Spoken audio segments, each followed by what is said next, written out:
En medio de una de las secciones más tediosas de toda la Biblia, una interminable lista genealógica en el libro de Primera de Crónicas, donde nombres desconocidos se suceden uno tras otro sin narrativa ni contexto, aparece súbitamente una historia. Es tan breve que podrías parpadear y perderla. Solo 4 versículos, menos de 100 palabras en el hebreo original, insertados sin explicación en medio de una lista de descendientes de la tribu de Judá. El nombre del protagonista es Jabes, y lo único que sabemos de él es su nombre, su origen doloroso, y una oración de 30 segundos que aparentemente transformó completamente su destino. Esta oración es tan poderosa en su simplicidad, tan audaz en sus peticiones, tan efectiva en sus resultados, que siglos después sería redescubierta y popularizada, generando libros bestseller, estudios bíblicos y debates sobre la teología de la prosperidad. Pero la historia real de Jabes es mucho más matizada y profunda que las interpretaciones modernas frecuentemente sugieren. Lo que están a punto de descubrir es cómo un hombre cuyo nombre significa dolor se negó a dejar que su pasado definiera su futuro. Cómo una oración breve pero específica articuló anhelos que resonaban con la teología de bendición del Antiguo Testamento. Cómo Dios respondió transformando dolor en honor. Y por qué esta historia de 4 versículos ha capturado la imaginación de personas que luchan con legados difíciles, identidades heridas, y la pregunta persistente de si es apropiado pedirle a Dios bendición material junto con bendición espiritual. Esta es la historia de Jabes, el hombre que nadie recuerda pero cuya oración todos quieren orar, y las lecciones complejas que su brevísima narrativa nos enseña sobre fe, ambición, dolor heredado y la naturaleza de la bendición divina. El contexto literario de la historia de Jabes es crucial para entender su significado. Primera de Crónicas comienza con 9 capítulos completos de genealogías, trazando líneas familiares desde Adán a través de las 12 tribus de Israel hasta el periodo post-exílico, cuando el libro fue compilado. Para lectores modernos, estas listas de nombres son frecuentemente vistas como las partes más aburridas e inútiles de la Biblia, secciones para saltar en el camino hacia narrativas más interesantes. Pero en el mundo antiguo, las genealogías servían funciones sociales y teológicas cruciales. Establecían identidad, legitimaban reclamos sobre tierras y herencias, demostraban continuidad histórica y mostraban cómo Dios había estado trabajando a través de generaciones para cumplir promesas divinas. Las genealogías en Crónicas estaban particularmente dirigidas a la comunidad judía que había regresado del exilio babilónico. Habían perdido sus tierras, su templo, su independencia política. Sus registros genealógicos habían sido interrumpidos o perdidos durante el caos del exilio. Las genealogías meticulosas en Crónicas ayudaron a reconstruir identidad, a reconectar a las personas con su pasado tribal y familiar, a restablecer qué familias tenían derechos legítimos sobre qué tierras. En este contexto, cada nombre en las listas representaba no solo un individuo, sino una familia completa, una línea de herencia, una historia de supervivencia a través de generaciones. La historia de Jabes aparece en Primera de Crónicas capítulo 4, versículos 9 al 10, insertada en medio de una genealogía de la tribu de Judá. El texto dice: «Y Jabes fue más ilustre que sus hermanos, al cual su madre llamó Jabes, diciendo: por cuanto lo di a luz en dolor. E invocó Jabes al Dios de Israel, diciendo: oh, si me dieras bendición, y ensancharas mi territorio, y si tu mano estuviera conmigo, y me libraras de mal para que no me dañe». Y le otorgó Dios lo que pidió. Eso es todo. 4 versículos. Ninguna otra información sobre quién era Jabes, qué hizo exactamente con el territorio expandido que Dios le dio, cómo vivió el resto de su vida, o por qué su historia merecía ser preservada cuando miles de otros nombres en las genealogías no reciben tal elaboración narrativa. Comencemos analizando el nombre. Jabes en hebreo es Jabez, derivado de la raíz atzab, que significa dolor, trabajo penoso o sufrimiento. Su madre lo nombró Jabes, porque lo di a luz en dolor. Este dolor podría referirse al dolor físico del parto en sí, pero en el mundo antiguo, donde el dolor del parto era universal y esperado, nombrar a un hijo específicamente por ello sugiere algo más. Posiblemente el parto fue particularmente difícil o peligroso, casi resultando en la muerte de la madre o el niño. Posiblemente ocurrió en circunstancias dolorosas, durante guerra, hambruna o alguna otra calamidad. Posiblemente el dolor era emocional además de físico. Quizás el padre había muerto, o el embarazo fue resultado de violación o relación forzada, o la madre no quería al niño. Sea cual sea la razón específica, nombrar a un niño dolor era condenarlo a llevar ese marcador de trauma durante toda su vida. En culturas del antiguo cercano Oriente, Los nombres tenían un significado profundo. No eran simplemente etiquetas arbitrarias, sino declaraciones sobre identidad, carácter y destino. Se creía que los nombres tenían poder, que moldear identidad. Cada vez que alguien llamaba a Jabes, estaban literalmente diciendo dolor. Cada introducción, cada interacción social, cada transacción comercial involucraba identificarse como dolor. Es difícil imaginar la carga psicológica y social de tal nombre. El texto nota que Jabes fue más ilustre que sus hermanos. La palabra hebrea traducida como ilustre es nikbad, que significa honrado, respetado, pesado en el sentido de tener sustancia o importancia. A pesar de su nombre desafortunado, a pesar del inicio doloroso de su vida, Jabes logró alcanzar estatus y respeto mayores que sus hermanos que presumiblemente tenían nombres más auspiciosos. Esta nota establece a Jabes como alguien que superó circunstancias desfavorables, que se negó a ser definido por su origen doloroso, que logró algo notable. La oración de Jabes es notable por su especificidad y su audacia. Consta de 4 peticiones distintas, cada una construyendo sobre la anterior en una progresión lógica. La primera petición es, «Oh, si me dieras bendición». Esta es la petición más general, estableciendo el marco teológico para todo lo que sigue. Jabes está pidiendo veracá, bendición. Un concepto rico en el pensamiento hebreo que incluye prosperidad material, favor divino, salud, descendencia, éxito en emprendimientos y aprobación divina. No está pidiendo algo específico todavía, sino pidiendo que Dios lo bendiga de manera general y comprensiva. Es significativo que Jabes dirige su oración al Dios de Israel. Él está invocando al Dios del pacto, el Dios que hizo promesas a Abraham, Isaac y Jacob, el Dios que sacó a Israel de Egipto, el Dios que dio la Torá en Sinaí.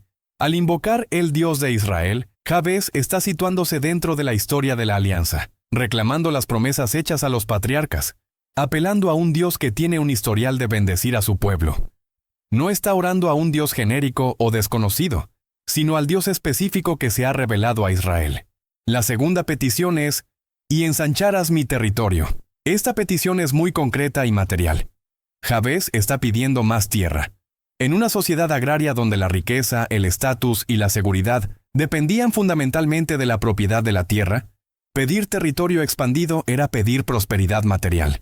No era una petición espiritual en el sentido de ser inmaterial o abstracta. Era una petición de recursos económicos tangibles que le permitirían sostener a una familia más grande, emplear a más trabajadores, ejercer más influencia y dejar una herencia mayor a sus descendientes. Algunos intérpretes modernos se sienten incómodos con esta petición material, prefiriendo espiritualizar territorio como metáfora de influencia espiritual o impacto ministerial. Pero el contexto de Crónicas, donde el territorio tribal era una preocupación central para la comunidad post-exílica que estaba restableciendo reclamos de tierra, sugiere que esto era literalmente sobre tierra física. Jabes estaba pidiendo a Dios prosperidad material, y el texto no presenta esto como inapropiado o egoísta. La tercera petición es, «Y si tu mano estuviera conmigo».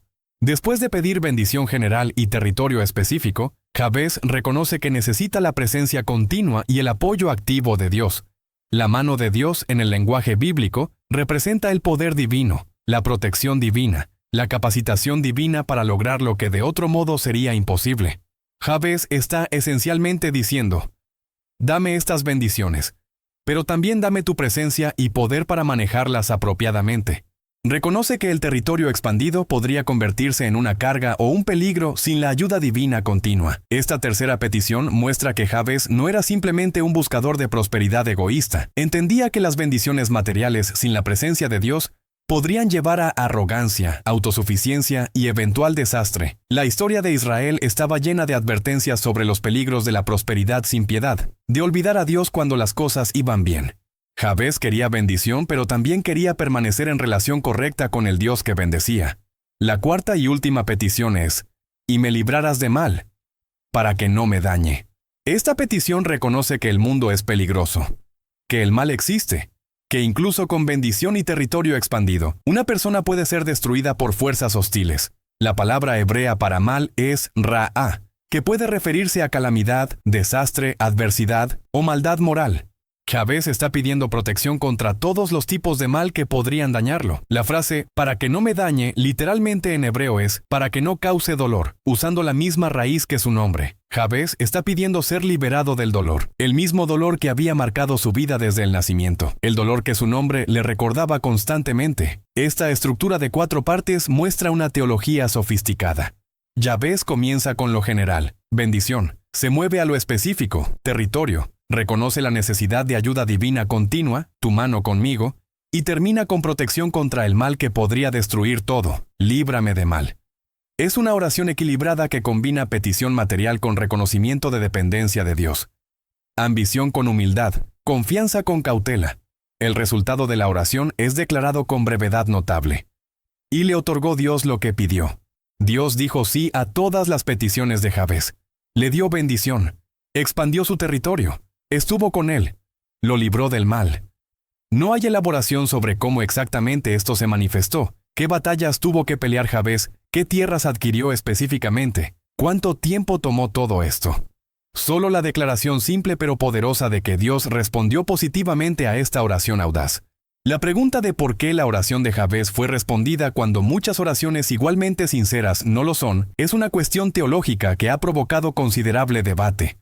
Algunos intérpretes enfatizan la fe de Jabez, su audacia para pedir grandes cosas de Dios, su especificidad en articular lo que necesitaba.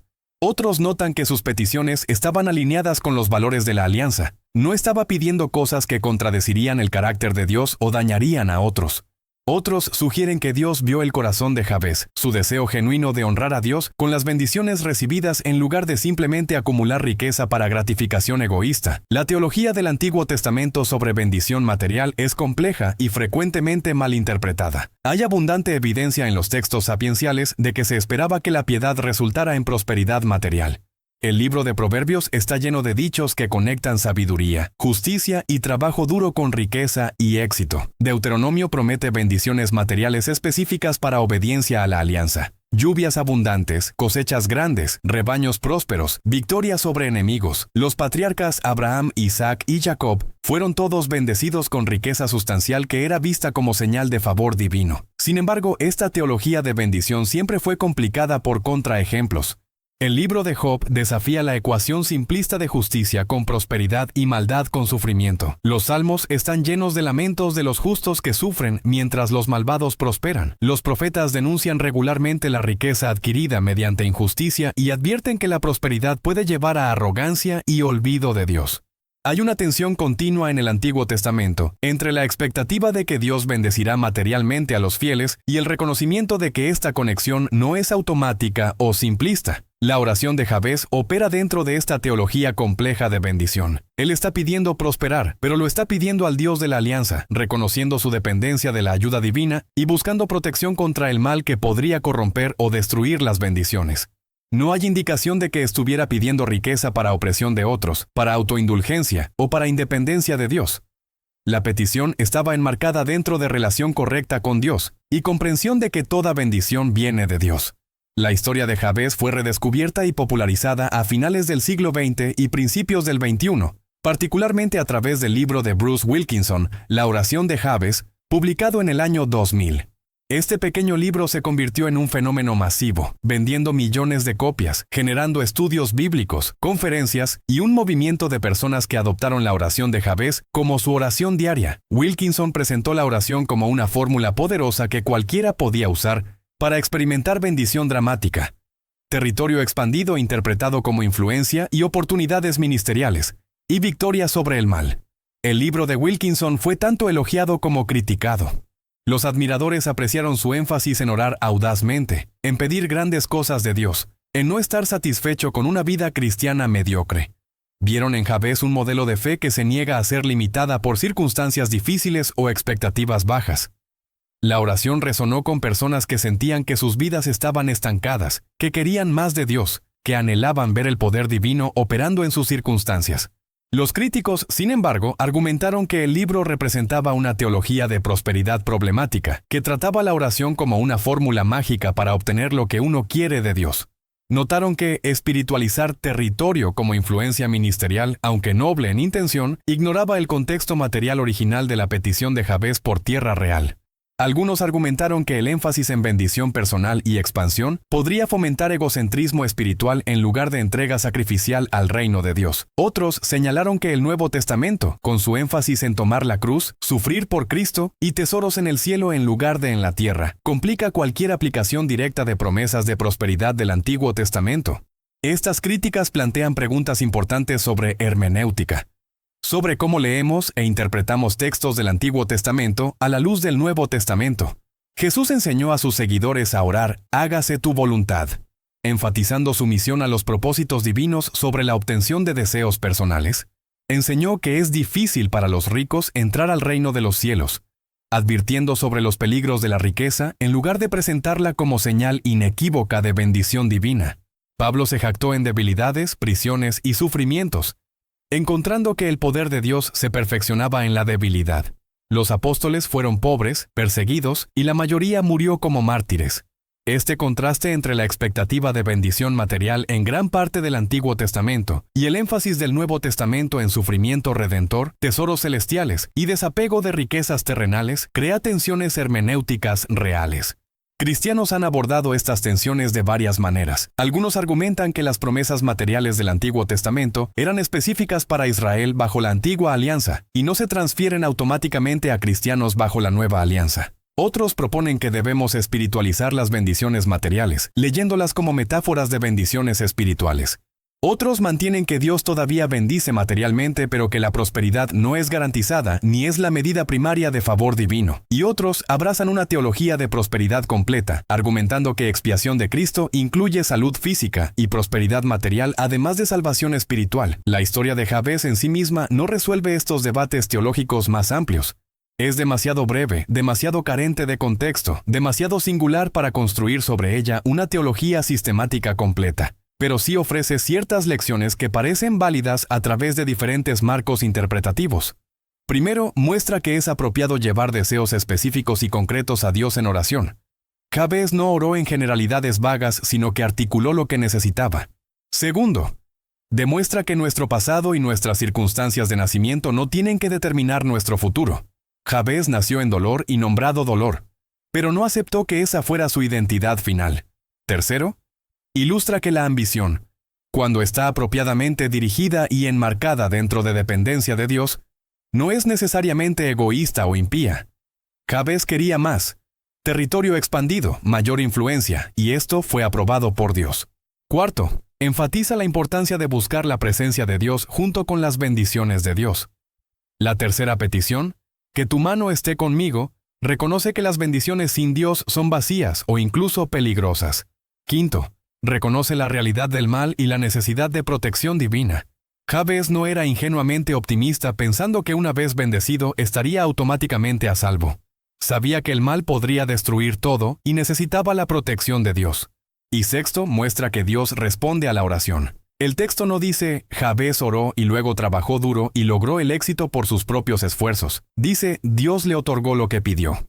Fue Dios quien actuó en respuesta a la oración de Jabez. El nombre de Jabez, dolor, y su negativa a ser definido por él, resuena con cualquiera que lleva cicatrices de trauma del pasado, abuso, abandono o circunstancias difíciles.